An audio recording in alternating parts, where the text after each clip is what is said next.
How do Islamists use war against the Jews to destroy Britain and the West? Take a look at this clip over here with Melanie Phillips. That was the name of her talk that she gave at the Middle East Forum in 2025. So let's watch this clip together and then talk about it. But first, hit that subscribe button over there in the corner. We'd love to stay in touch. Check this out.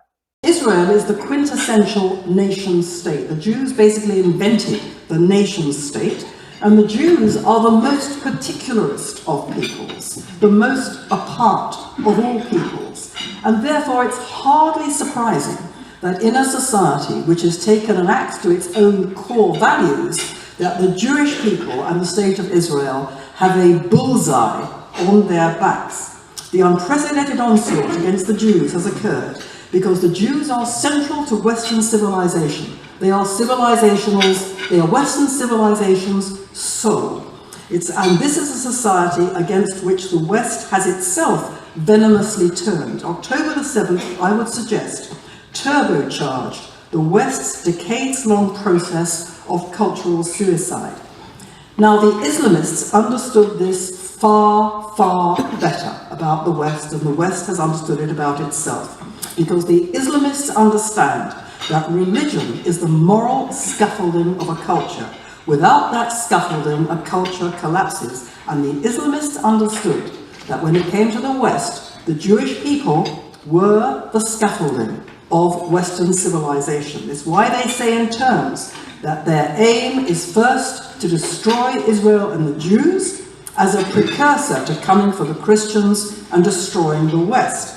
From the early 20th century, the Islamic theorist Said Qutb, who inspired modern political Islam and reawakened Islamic holy war against the non-Islamic world, from him to Osama bin Laden, from him to the Hamas Charter, Islamic jihadis have always said their war is against modernity, which is a kind of bacillus carried by the West, and behind both modernity and the West are the Jews.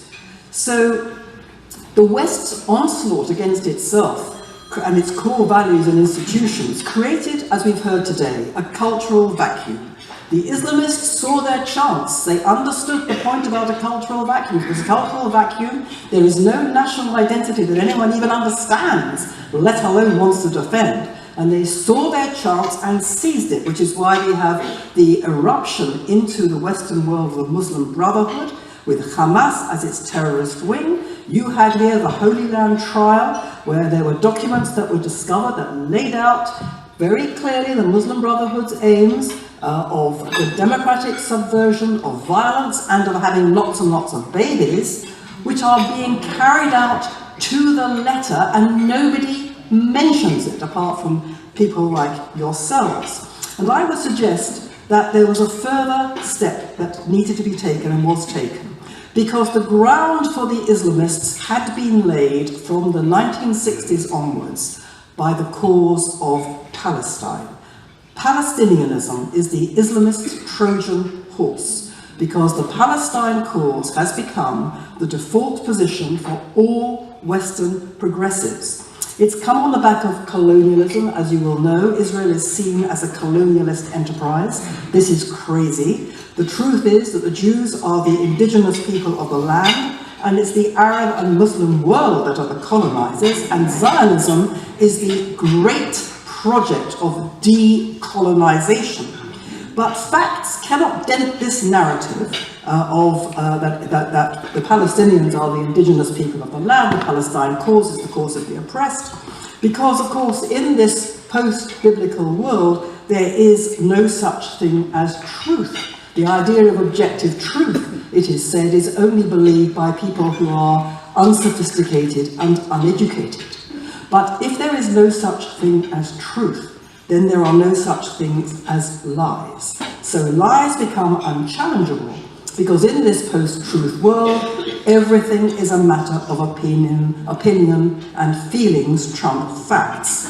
So progressives which sign up to all of this think of themselves as moral. They're progressives because they're moral. They're moral because they're progressives. They support the oppressed as a moral act. They're supporting the oppressed Palestinians as a badge of their moral worth. And under the doctrine of intersectionality, Jews are oppressors because, as I said, everyone knows in this world that they run everything. So the Palestine cause has become a badge of personal moral worth for the entire liberal world. Because the cause is supposedly moral and the Palestinian people are victims, the liberal world has bought entirely into the narrative of falsehoods and lies. More than that, it has supported, the liberal progressive world is supporting, by supporting the Palestinian cause, it is supporting a project of extermination, the extermination of the State of Israel, and more than that, it is supporting a cause which steals the Jews' own history in the land. The Palestinian cause is the ultimate cultural appropriation.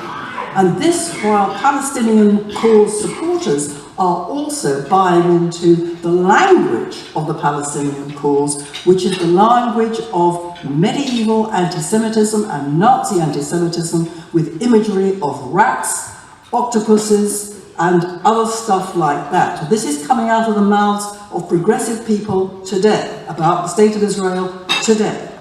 So this terrible thing is this, that if you believe, if you're a progressive person, and you believe that supporting Palestine is a badge of moral worth, you believe that the Israelis are colonizers, and therefore they're really evil people, it follows from that anti-Semitism becomes obligatory. You have to hate the Jews because they're really bad people. That is the terrible thing that we're seeing. That is why we're seeing all this moral virtue signaling around crazily the language of extermination and Nazi ideology, because this is the logic. Anti-Semitism becomes morally mandatory. And so, with all these terrible perversions and inversions and madnesses, I'm afraid the Palestinian cause has recruited the Western intelligentsia, and it's recruited many Western governments. All of them subscribe to the religion of universalism, because the brotherhood of man means that the transnational superstructure of human rights law, of international courts, of the NGOs like Amnesty, Human Rights Watch, all of which are actually, because they represent the world, they're actually dominated by rogue states and tyrannies and kleptocracies, all of which are mortal enemies of Israel and mortal enemies of freedom and democracy.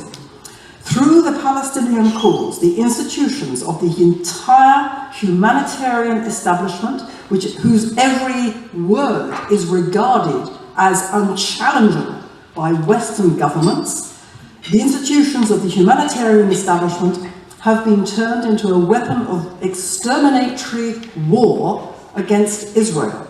In Britain, across great swathes of the professions, the administrative class, and of course the intellectual class, everybody believes that Israel is guilty of crimes of which it is not only innocent, but is the victim of those being lauded by the West as its conscience. And we have this extraordinary situation, therefore, in which Islamists and Western liberals are marching on the streets side by side in what's called the Red-Green Alliance, which is, to put it mildly, ironic, since the people who are marching as, for example, Queers for Palestine, alongside Islamists, have absolutely no idea that those Islamists, if their chosen society comes to pass, would take their heads off their shoulders. They are united by a desire to end the West and by mutual detestation of Israel and the Jewish people. Now, my book goes into this in great detail, and it sounds awful, it sounds as if it's all over. On the contrary, I don't think it's all over at all. I think the West can survive. I think it is an open question whether it wants to survive, but if it wants to survive, it can do so, provided it does certain things. I think that the Jewish people who do cultural survival as their unique selling point can help the West pull back from the cultural brink, because they know how to keep the cultural show on the road. My final remark is this. The West is facing an Islamist death cult. It's a death cult because they say, we love death, you love life, we will win. And it's a death cult because they want to destroy the West. The West is paralyzed in the face of this Islamist death cult because the West is itself gripped by a cultural death wish. It seems not to want to live. If the West is to survive, it has to learn to love itself enough to want to live. And it has to learn to love the Jewish people, whose great lesson for the world is how to keep the cultural show on the road. That's because Israel does love itself. It loves what it stands for and it wants to live. The secret weapon that Judaism offers the West at this parlous point is just two words: choose life. Israel will therefore survive and thrive, the West may not. Much of the Arab world has come to understand this. Now it's time, I would suggest, for the West to understand it too. Thank you very much. What preserves Judaism throughout the centuries is people having an open and proud connection with it, an observance, a fervent connection with their heritage, observance of the commandments, of engaging with Judaism, or at least Jewish wisdom, in your own life. All too often what happens nowadays, and what has been happening maybe over the past century, is that people assume the political values, the Western leftist political values of the place in which they reside, and they attribute that to Jewish values. And this is something that has had different manifestations throughout the course of Jewish history, but the most modern manifestation of that is leftist culture, leftist ideology, leftist worldview that is assumed to be amongst large swaths of Jews that maybe aren't so educated in Judaism, that they assume that these values, these ideas are what Judaism is. We had this already long time ago, 1,000 years ago, in the days of the Rambam, 800 years ago, in the days of the Rambam, where people were so committed to Aristotelian philosophy, looking at the world from that philosophical perspective, that they began to, large swaths of Jews in the area that Maimonides, the Rambam, lived, they were so confused as to what Judaism believed. They believed that Judaism was, or Jewish thought was, whatever the Aristotelian philosophy was teaching. And so he wrote a book, The Guide for the Perplexed, which was a means of explaining in Aristotelian philosophical terms actual Jewish theology, speaking to them in their language, because they had adapted a whole new system of viewpoint of what the world was supposed to look like from a Jewish perspective. We find, again, a similar thing in our days. The modern manifestation of that is taking politically left values and worldview and attributing that to Judaism.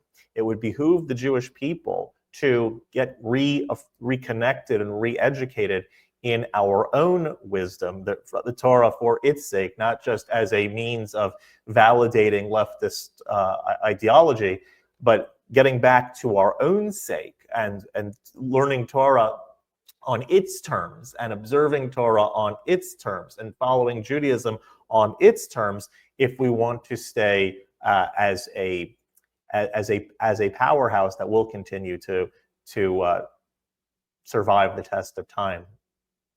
If you like this content overall, hit that subscribe button over there in the corner. We'd love to stay in touch. Take care.